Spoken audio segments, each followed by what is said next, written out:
Steve McQueen was Hollywood's ultimate rebel, the king of cool, the man who could outrun anyone, on screen and off. But in 1980, at the height of his fame, McQueen vanished from Hollywood's spotlight. Within months, he was gone, dead at just 50 years old. And the way it happened has left fans asking questions for more than 40 years. Because Steve McQueen didn't die in a Beverly Hills mansion. He didn't die surrounded by Hollywood royalty. He died in a small clinic bed in Mexico in the middle of the night, chasing one last chance to survive.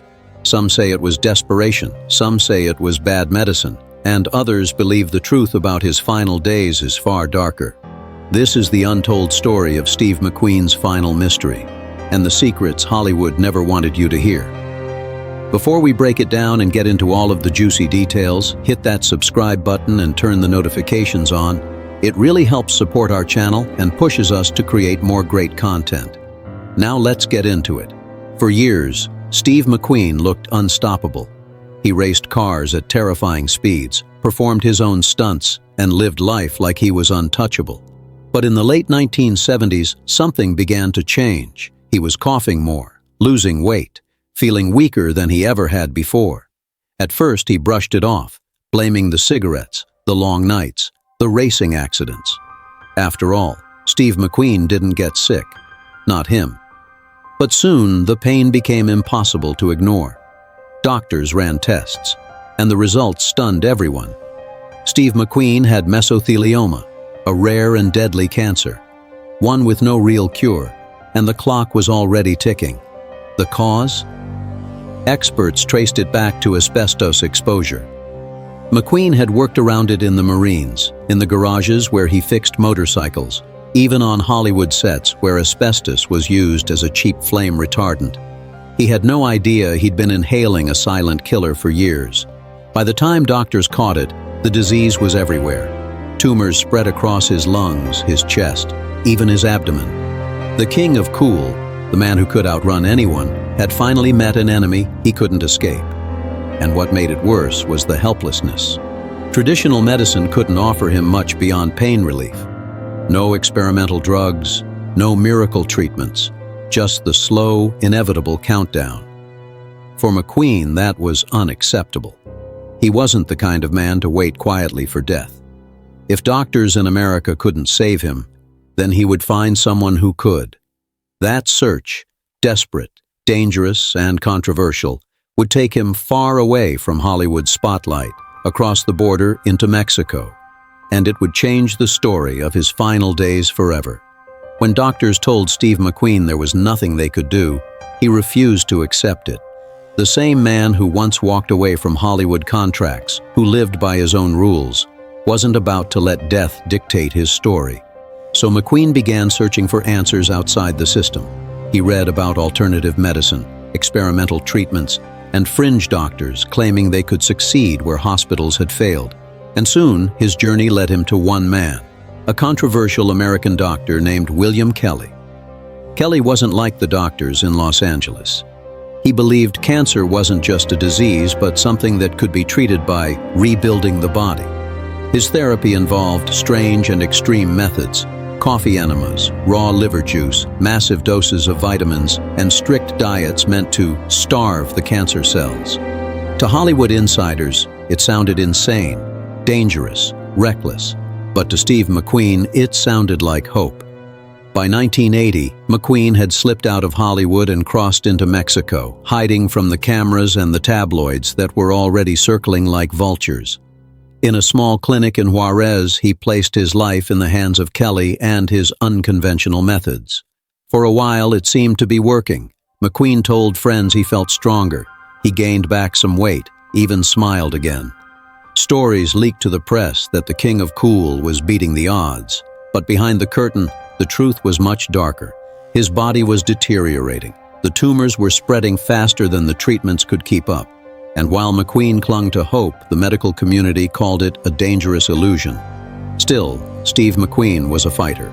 If there was even a sliver of a chance, he would take it. And that fight, that refusal to give in, led him to one final gamble. A risky surgery that could either buy him more time or take away what little he had left. By the fall of 1980, Steve McQueen's condition was worsening. The experimental treatments gave him moments of hope, but the tumors kept growing. He knew his time was running out, and so he made one last decision, a gamble that would define his final days. McQueen agreed to undergo surgery in Mexico to remove the massive tumors pressing against his lungs and stomach.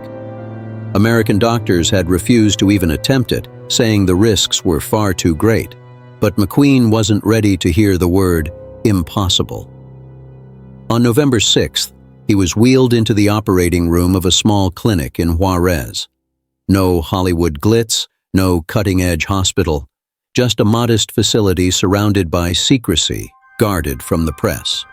For hours, surgeons worked on him. They cut away cancerous growths, trying desperately to give him some relief. Against all odds, McQueen survived the operation. For a brief moment, it looked like he had pulled off another impossible escape, the kind of daring move that had defined his career. But the victory didn't last. By the next night, McQueen's body began to fail. His heart, already weakened, couldn't handle the trauma.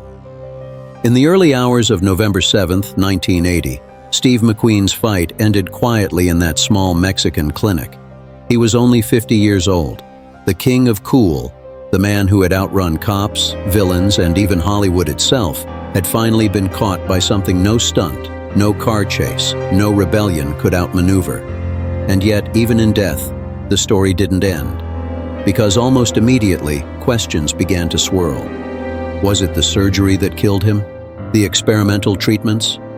Or had the truth about his cancer, and its causes, been buried deeper than anyone wanted to admit?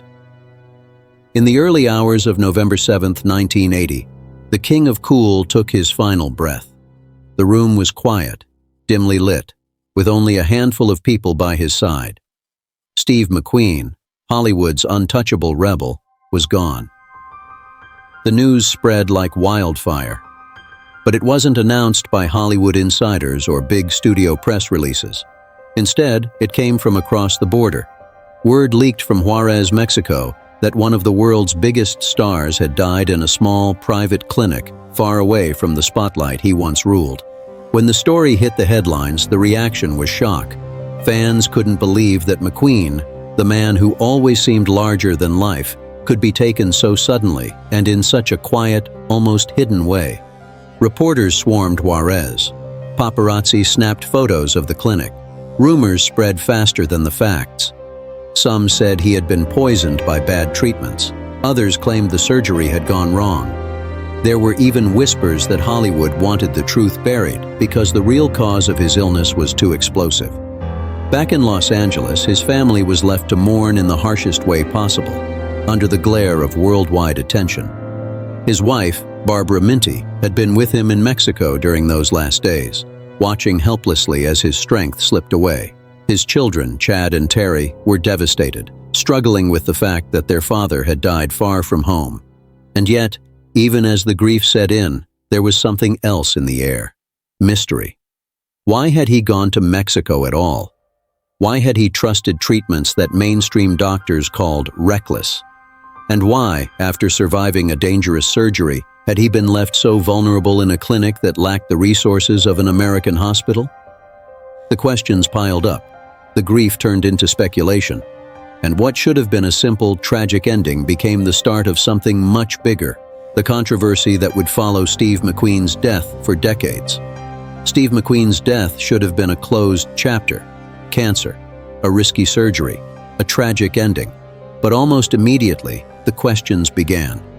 And 40 years later, many of them still haven't been answered. One theory pointed straight at the experimental treatments he received in Mexico. Critics said Dr. Kelly's methods were nothing more than dangerous quackery. Coffee enemas, raw diets, bizarre detox rituals that had no basis in real science. Some believed those treatments weakened McQueen's body so badly that he never had a chance of survival. Others argued it was the surgery itself. American doctors had warned that removing his massive tumors would almost certainly kill him. Yet in Juarez, a team went ahead anyway. When McQueen died the very next night, many pointed to that decision as the true cause of his death. But there was another, darker theory. Some claimed McQueen's cancer wasn't just bad luck, that it wasn't only asbestos exposure from his Marine days or Hollywood sets. They believed something more sinister was at play. Whispers spread that powerful industries, even government agencies, wanted the truth about asbestos buried. McQueen's illness, they said, was a threat, and his death was convenient.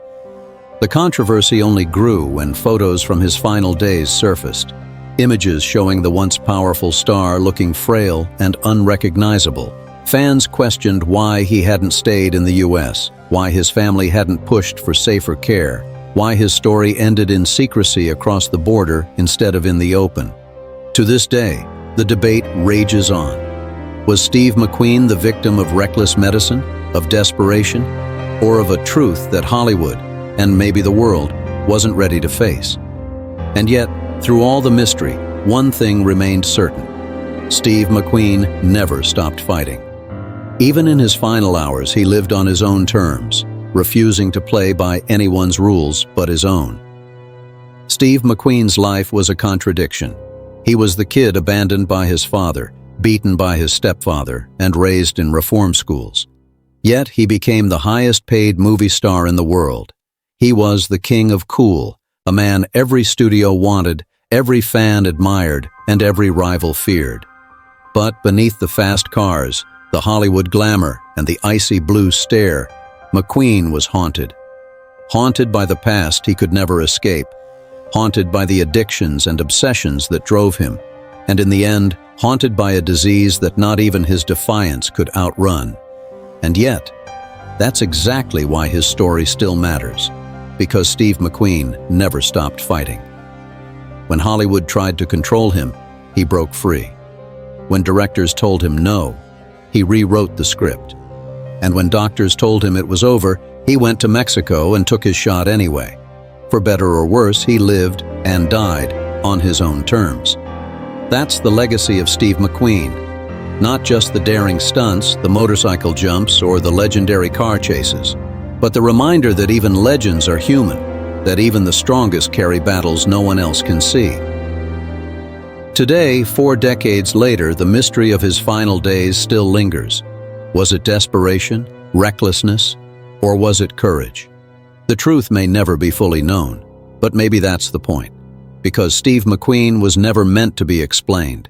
He was meant to be remembered.